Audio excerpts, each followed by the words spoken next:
Welcome to What's on Your Bookshelf with your hosts, Denise Russo and Samantha Powell.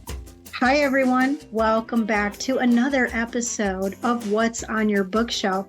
This is our podcast where we are exploring our passions, lifting the lids on our potential, and living out our life of purpose. And the way we're doing that is through reading and diving in deeply to the books on our bookshelves. The book that we've been exploring is Coach Wooden by Pat Williams. It's the 7 principles that shaped his life and will change yours. I'm so excited to be here once again with my co-host, Sam Powell, who is the owner and founder and coach of Lead the Game, a leadership development and coaching organization. And I am Denise Russo and the founder of School of Thoughts Publishing. Sam, it's so good to be here with you today. What chapter are we on today? Oh, we are on chapter 7, which is principle 6, build a shelter against a rainy day by the life you live. And this one, I was really interested to talk about this one. I was really interested to read this chapter when we first started out because, I don't know, building a shelter against a rainy day could be anything, right? The first thought I went to was finances, but this chapter really explores it. And I think that there's a quote here from Coach Wooden himself and then from his father that kind of wraps up what this one's about. So before we dive in, just so everybody understands kind of the concept here that we're talking about but in his own commentary on the 6th principle, Coach John Wooden wrote, "This is not necessarily a material shelter." Coach's father specifically said, "Build a shelter against a rainy day by the life you lead. The way we build a shelter against a rainy day is not primarily by accumulating assets, but by becoming a certain kind of person." So as we explore this chapter and as we look at this, it's really broken down into 5 key areas: building a shelter of values and character, building a shelter of self-discipline, building a shelter of faith, building a shelter of friends, and building a shelter of family. So we're going to take this one piece by piece as we explore the chapter. And it's such an interesting concept, Denise. I know when you and I were talking about this one, prepping for our podcast here, we had the same quote highlighted from the beginning of the chapter that says, "It has been said that genuine humility doesn't make you think less of yourself. It simply makes you think of yourself less." And I love that concept of humility, right? Because I struggle with the concept of humility, but also having, high self-esteem. We want both of those things, but they feel like they're at a juxtaposition, when in reality, this definition gave me the words that I didn't have that says it simply makes you think of yourself less. And you had an interesting thought on that. What do you think of that quote and what did that remind you of? I love this quote. I love music. And as we know, listening to some of our episodes, I also love watching movies and television and finding lessons in different things like that. And so what stood out for me as soon as I saw that quote was the lyrics of a song that was written by Josh Wilson. The song is entitled Selfless, but it's not selfless as one word, it's self-space less. And the lyrics say, it ain't about thinking less of myself, just thinking of myself less. And it goes on to say that they say humility doesn't come easily, and I find that can be true. I've got a lot of pride. Yeah, me, myself, and I still got some growing up to do. And the song goes on to talk about how he's been on this journey of giving himself away so that he can be more. And I think that's exactly what we're learning in the life of John Wooden. It says right below that quote that we found in the book that true humility is one of the most attractive qualities that any human being can possess. And Coach Wooden was that example for his team, wasn't he? And it says in the book that his dad was the first one. So again, it's that reflection coming from his family that Joshua Wooden, who went by Hugh, told his son to build a shelter against a rainy day by the way he lives his life. One way to do that was to truly live a humble life and the life of a genuine servant. So I thought that's what stood out for me when I read that quote. Yeah. And it's such an interesting way to kick off this chapter, right? I mean, this kicks off right away with, again, focusing on John as a very humble person and really thinking of others, right? There's a whole chapter and a whole section we talked about, helping others. And it's interesting that this talks about that, right? We're talking about building a shelter for a rainy day by the life you live. And the life that John lived was very humble. And I think that's such an interesting segue into these 5 areas. And I love that song. I haven't ever listened to that. So I'm gonna look that up after this. Oh, we'll definitely ask Scott to put the link in. It's a really fun, catchy tune, but it's got such a deep meaning. And we think about humility. Humility is not a weakness. Humility is a strength in leadership. And when you think about building a shelter against a rainy day, I can tell you, having lived in a home that was destroyed by a massive federally declared disaster in Georgia, and now living in Florida, having survived many federal hurricanes in this state. When you build a shelter, you don't do it shabby. You don't do it with lackluster materials and effort. Mm-hmm. You build a shelter to protect you, and it has to be strong. It has to be resilient. It has to be thoughtful. And you also don't start with a roof, right? You have to start with a foundation so that the walls can be held up and withstand strong winds and rain, and that the roof can withstand the rain and the winds. And so when I'm thinking about shelter, usually, maybe your mind thinks about a little shack on a beach, but when I'm thinking about a shelter, I'm talking about something that can withstand some really heavy storms. Yeah. And right before we kick into the 5 subsections, the book says, the issue here is not one of accumulating material possessions, but one of accumulating values, virtues, character traits, faith in God, strong family relationships, and enduring friendships. These are the possessions, in quotes, that will help us survive the rainstorms and floods of life. So I think that's ties perfectly into what you're saying, right? You build something really well when you think about building a shelter. I think it immediately made me think of like a fallout shelter, right? Like for an apocalyptic event. Like, what does that look like? You build those to withstand anything. But we're talking about building something a little bit different, right? Building a shelter by leading life in a very, very specific way. So this kicks off with a shelter of values and character. What do you think about that, Denise? What really resonated with me on this one is a few episodes ago, you were talking about planting seeds and the importance of kind of like feeding off of a garden to be able to be healthy. And so this chapter ties right into that. So tell us a little bit more about what the beginning of this chapter meant for you. It does. There's a quote from the book where Pat says, your character and your values are like vegetables that grow in the sunshine, which you can store away in the cellar of your soul. They will always be there to feed on in the lean times and the rainy seasons of life.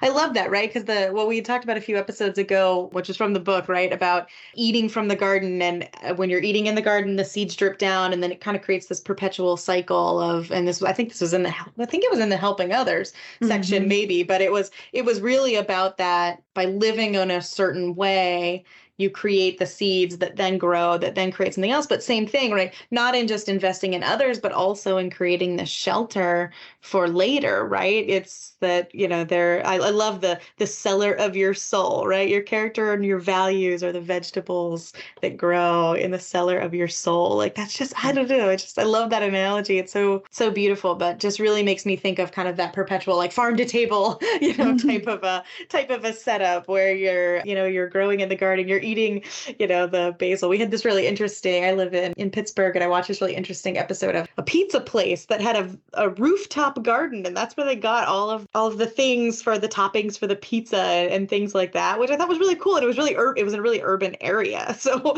they're in a rooftop garden doing farm to table in that space, but it kind of made me think of that, that same sort of a concept. Super interesting. I love that. One of my favorite rides, I guess you could call it a ride, at Epcot at Disney World is a ride called Living with the Land. And it's like a 20-minute boat tour where it goes through their hydroponic gardens, and most of the food that they serve in the restaurants and throughout the parks is actually grown there. There's a Marriott called the World Center Marriott. In fact, you're going to be staying there later this fall, that has also an internal garden that they use to grow the food that they serve their guests. So it's really interesting to think about the analogy that what you grow is where you basically are going to get the fruits of your labor. And so there was a quote in this chapter, because since I mentioned Epcot and often mentioned Disney and my fandomness of being a Disney pass holder and fan since I was a little girl, Roy Disney had once said, he's the brother of Walt Disney. He had once said that it's not hard to make decisions when you know what your values are. And when I think about, I live in Florida. I know you were saying you live in Pittsburgh. I live in Florida, and there's just so much controversy lately that's going on between the government and Disney and different things of that sort that are specifically tied to values and character. In fact, recently, Disney had to replace their leader with their former leader. So one Bob to another.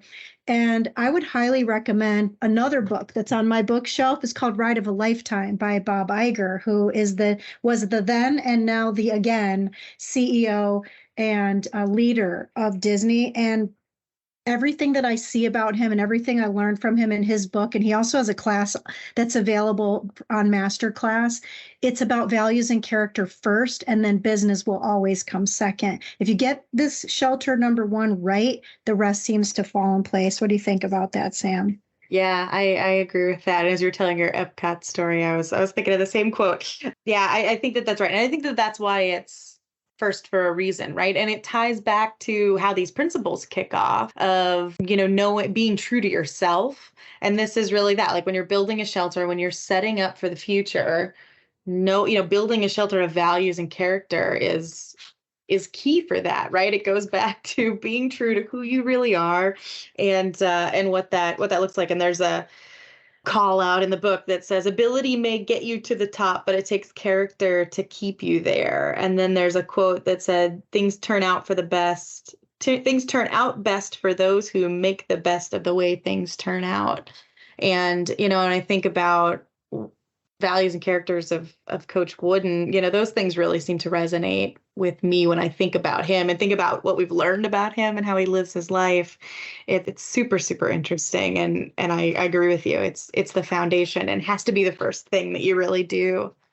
It has to be the first thing that you do. Scott's going to have a long list of giving people the extras in our outtakes, I suppose, because there's another really great book by Jeff Henderson. Jeff Henderson used to be the head of marketing for the Atlanta Braves and for Chick-fil-A, and wrote a book not long ago called called FOR, which FOR, not the number 4. And the essence of the book is, what do you want to be known for? You don't want to be known as the title of your job. You want to be known for your character and your values. And that was what resonated with me when you were talking about the quote about ability may get you to the top, but it takes character to keep you there. The climb to the top is hard. It can be super lonely if you're climbing alone. So values and character also align well with teamwork. And the book in this chapter, it says that the willingness to work harder than your competition is more important than talent, intelligence, and luck in determining your level of success.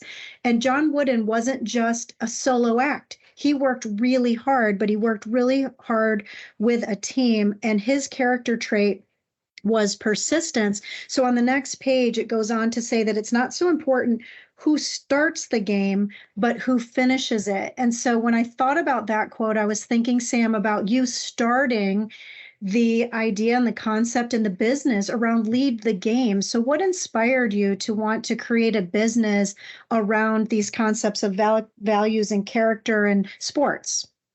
Yeah, well, I'm a firm believer in leadership, right? And John Maxwell says everything rises and falls on leadership. And I couldn't agree with that more. And as I was doing my very first leadership development program a long time ago, part of it was sitting down with the vice president at the time. And he was the one that helped me really see the relation between sports and and leadership skills and leading organizations and the crossover between sports and business and things like that. And so I've utilized that in my knowledge and background in the sports area to really bring things to life and to really do that. But this perseverance, right? We see this all the time. I mean, you can listen to stories of some of the greatest athletes, and they are, they're on the court, they're on the field first and last, right? They're the people who just work harder, who live and breathe, who persevere, who, there might be a million people that start this race with you, but they're the last ones there because they're going to work harder, they're going to persevere, they're going to,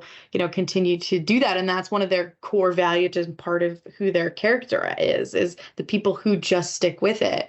And we see that in business. We see that when people are entrepreneurs, right? The people who are just consistent, who are out there and doing things over and over and over again and don't give up, are the ones who end up really successful, right? There was this huge study and this huge thing around grit, right? It's the people, not necessarily who are born with all this talent or who are born with all of this, high intelligence or high potential or things like that, that really become successful. That helps you. It can make things easier, but it's the people that stick with it, right? That have that grit, that dig down and when things get tough, right? Most men succeed because they are determined to.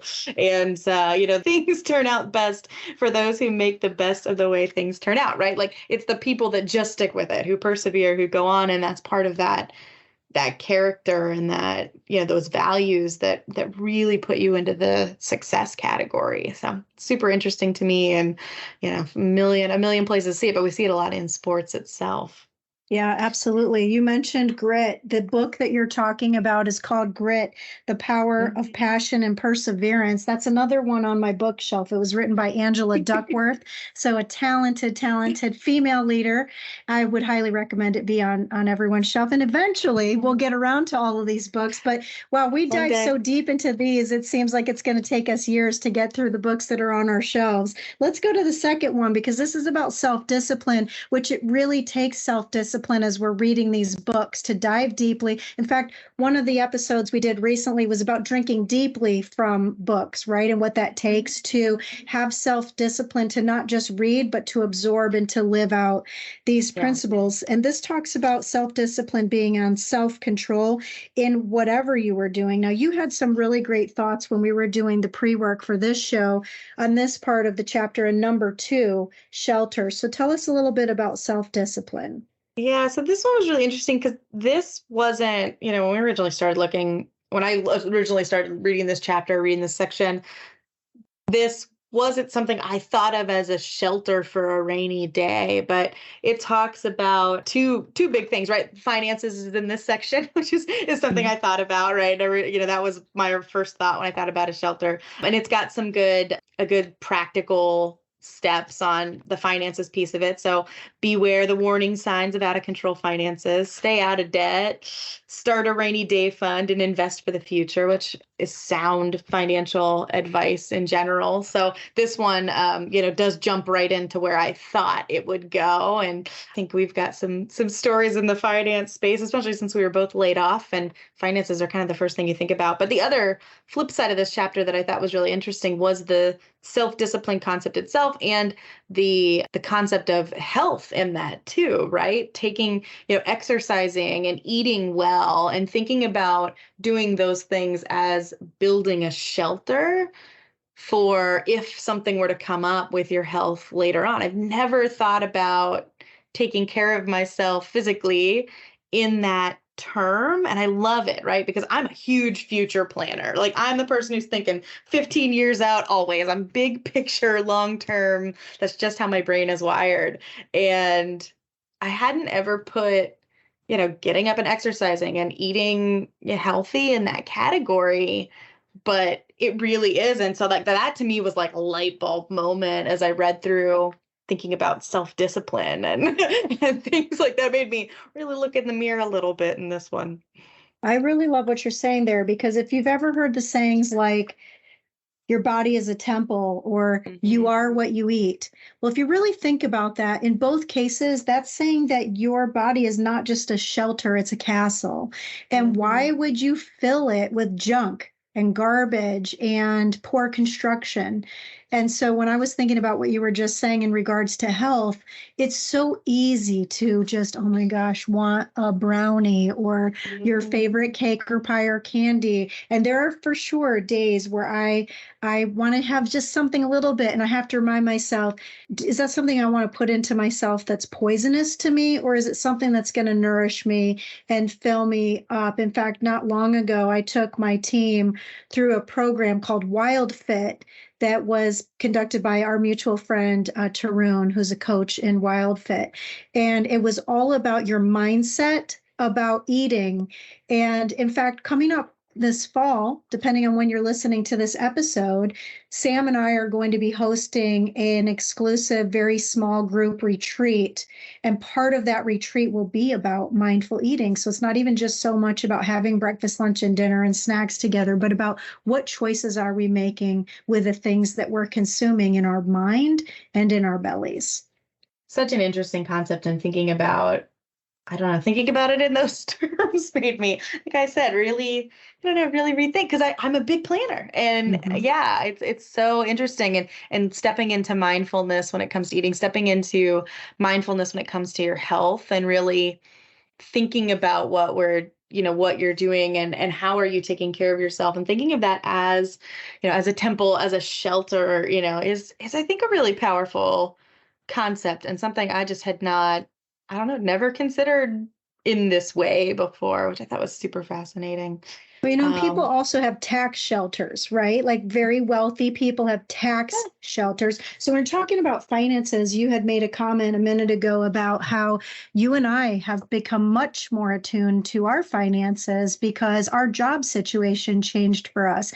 And because we both were already building shelters for our financial stability, it was far less worrying than maybe people that did not think about that. In fact, if you are still at a job or you've been recently displaced from a job, I would highly encourage you to get with someone who is certified and knowledgeable about financial planning so that you don't have to live your days in a scarcity mindset, but where you can have abundance, because this chapter talks about being out of control with your finances and staying out of debt and having rainy day funds. I read an article several years ago that talked about how if you are a young person and you saved up just $100 a month at the age of 25 until the time of your retirement, that you would be a millionaire at the time of retirement.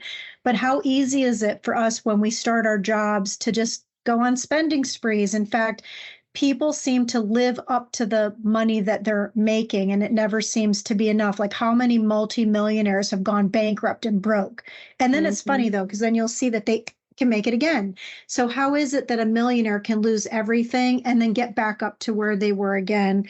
But being aware of your finances and having that be a shelter takes self-discipline. I remember after our flood, we lost everything in the flood, including our credit, because everything was washed away, and it took a long time to rebuild that up. But I'll tell you what, the feeling that I had the last day, and it took years to pay off the last piece of debt, including student loans. It took me 30 years to pay off my student loan debt, and it was so freeing. It was like I cried the day that I made my last payment on my student loan, because it was as if that thing that was holding me hostage was finally free. And so if there's one thing that I can say resonated most with me in this part of the chapter, it's that, is to get yourself out of debt, whether that debt is mental debt or financial debt. Yeah. Emotional debt, I'd throw in that category too. Debt drags us down, and those are the things, you gotta work on that in kind of all spaces. But yeah, I agree with you on the financial piece of it. And, and unfortunately, we live in a world where everyone's not coming from the same kind of background, where, nobody starts from the same starting place. But, really, I think it's about getting aware and in control, right? And so this is why this fits into the self-discipline side of it, is really getting a clear picture. I think a lot of times we often avoid looking at our finances, about talking about our finances, right? Like nobody wants to talk about money. It feels uncomfortable, but you need to know how much, how much money do you have? How much money comes in? How much money goes out? How much debt is really there? What that looks like? It's just such an important thing to to get together, because when a rainy day comes, not if a rainy day comes, when a rainy day comes for you, that's one of the areas that can make a really huge difference, right? If talking about, a setback can be devastating, or it can be, a setback that, you've got to work back from, but, not quite the same way. And there's lots of little good tips, but I recently pulled all my social media accounts, and the networks there to ask people, what are things you wish you would have learned in school that you had to learn yourself as an adult? And finances was the number one answer by far. And so it's something that like we all eventually learn as an adult that we need, but we don't always necessarily ask for the help or, talk, like I said, there's a little bit of stigma depending on, the culture that you're in or the country that you're from or things like that, where it's hard to talk about. But if we're going to build a shelter, you gotta figure that out, and you've got to have those awkward conversations and, and really embrace the uncomfortableness that is. And yeah, absolutely. Rain isn't bad, right? We talked about a garden a minute ago. You need rain to grow things. And so as long as you have this protection, then it will be fine. I have in my back patio, it's a screened in patio, and there's this one area that gets the rain and there's a part of the patio that doesn't. Well, if it's raining, the part of the shelter that doesn't get it, the roof that doesn't get the rain, the plants don't get fed. I still have to go out with water to water them. There's another part though in the back patio that gets a lot of rain if it rains, because it's by the downspout. And I have to make sure that the plants are not sitting under that, because they can get flooded and the roots can rot and die. So it's still important when you're thinking about a rainy day that, as you said, it will come, but you don't have to be scared of it if you have a shelter and you're protected and smart. Yeah. I love that. And the self-discipline part is the place but right, that gives us that. Are we flooding ourselves during the rain, or are we watering ourselves for growth and for maybe that next step? And that the self-discipline is the part that really comes into it, right? Like setting those routines, getting into that place where you're doing it right. I think about, as I look back in my life and I think about some of the best years that I've had, right, where I really felt like things were flowing. Those were the years I was the most self-disciplined, right? I had, all of the aspects of my life where like I, was going to bed at a certain time, waking up at a certain time, doing, eating right, doing the exercise, that kind of stuff. Like those, I look back at, that's kind of one of the big themes that makes the good times really good, and the times where it felt like, oh, I just don't know where the time went. I don't know, like, oh, that year's a blur, or those couple of years are a blur. And a lot of times when I look back, it comes back to this shelter of self-discipline. Absolutely. Well, you just said something important. You said we look back and we wonder where the time went. And gosh, Sam, every time we talk together, the time seems to zip by. So I think we should give a challenge to our listeners to have some self-discipline and stick with us, because there are 3 more shelters that we'll talk about next time. They're the 3 F's: faith, friends, and family. So, Sam, as we do in our usual endings here, let's talk about what's accountability look like for you between now and the next time when we're talking about the shelters against a rainy day in values and character and self-discipline. I think accountability for me, I've been spending a lot of time on the values and character part of sort of self-discovery that I've been on. I think we've talked about that in a couple of episodes. So I feel like I'm doing good in that area, getting all that straightened out. So I think it's the self-discipline for me. I mean, it's really hard, right? I mean, we're in this phase of transition. You and I both are doing this thing where, we were used to working at a company. Everything was sort of dictated as far as like general working hours, meetings, things like that. So in the shift, it's a hard transition to kind of sit into the self-discipline that I want. And I have areas in my life that I'm really working on. So I think for me, I'm going to really work on identifying the areas where I need a little more discipline and figuring out ways to make that possible, right? What are the habits I got to get into? What are the routines I need to build? So I got to get pretty clear on that. So that's going to be my focus. What about you? I love what you're saying, because it's really been hard for me as well, because I'm used to leading really large teams of people and having people around me that are so much better than me at certain things that I could rely on them for. So the self-discipline of being the jack of all trades sometimes is hard, especially for someone like me who gets very distracted with my thoughts. I like new things. I tend to have, let's say, mind distractions sometimes, and to just stay self-disciplined on the things that are the most important and doing the right things and planning out that. I think what I will do over the next week or so is try to invest more of my time really in my passion planner that I had mentioned a couple of episodes ago, because I haven't stayed with it that great since being let go from our job, because it was easy at the job to have discipline. You have a calendar, you have teams, you have meetings, and you have agendas, and you've got maybe time-bound things that you're doing. When you're building something on your own, you have to stay focused on the task at hand so that the shelter that you're building can be strong. There was a quote I ran across this last week that was from Dwight Eisenhower, and it said, "No man can always be right, so the struggle is to do one's best, to keep the brain and conscience clear, never be swayed by unworthy motives or inconsequential reasons, but to strive to unearth the basic factors involved and then do one's duty." What I loved about the quote is it ended by saying, you got to think about all these things, but then you have to do something about these things. And so for me, that'll be my accountability for next time. I love that. I think it's so important. And we talk often about, it's great to think the thoughts and, have all the ideas, but the doing part is really what kind of brings it all together. And that's got to go on my list too, I think. Awesome. Well, doing the doing. I like that. So let's have some doing the doing. Listeners, we would love for you to do the doing and subscribe if you haven't already to our podcast.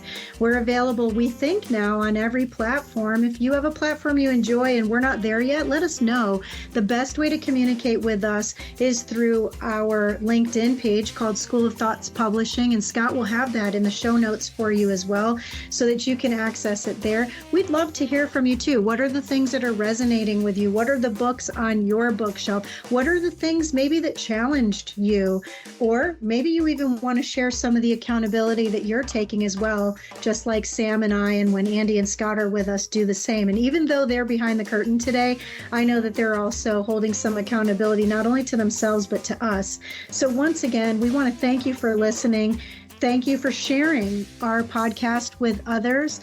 We look forward to seeing you next time for part 2 of Building a Shelter Against a Rainy Day by The Life You Live. This is our exploration of the book Coach Wooden by Pat Williams, the 7 principles that shaped his life and will change yours. We're almost done with the book. There's only one more principle till we get to the end of the book. So we'll see you next time. On behalf of my friend Sam Powell, I'm Denise Russo. Thanks for being with us today.